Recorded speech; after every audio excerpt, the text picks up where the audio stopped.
Mobile masala వారి Tollywood rewind లోకి వెళ్ళిపోదాం.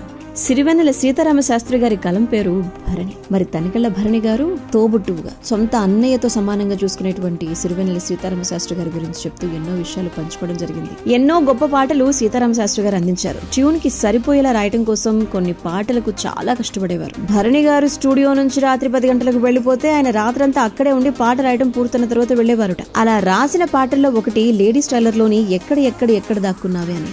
ఈ పాట కోసం వారం రోజులు కష్టపడ్డారట. మిగతా కవులందరూ కూడా 10 పాటలు రాసే సమయంలో ఒక్క పాట రాసేవారట.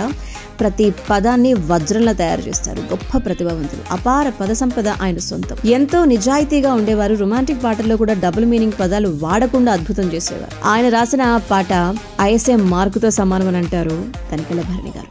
పాట రాస్తున్నది ఏ స్థాయి సినిమాకు అని ఎప్పుడూ చూడలేదు. చిన్న దర్శకుడికి రాసినా పెద్ద సినిమాకు రాసినా ఒకేలా ఆలోచించేవారు. ప్రతి పాటకు ప్రసవ వేదన అనుభవించి అద్భుతమైన పాట రాసేవారు. కొత్త పదాలను సృష్టించేవారు. ఒకసారి ఆయన ఎంతో కష్టపడి పాట రాస్తే దర్శకులు ఇంత పెద్ద లైన్స్ రాశారేంటండి అన్నారట. ఆ రోజు శాస్త్రి గారి అసహనాన్ని చూశాను నేను. బాగుందో లేదో చెప్పకుండా అలా అనేసరికి చాలా బాధపడిపోయాను. ప్రతి పాటను సవాలుగా తీసుకునేవారు ఆయన అంటూ ఉంటారు తనికెళ్ల భరణి.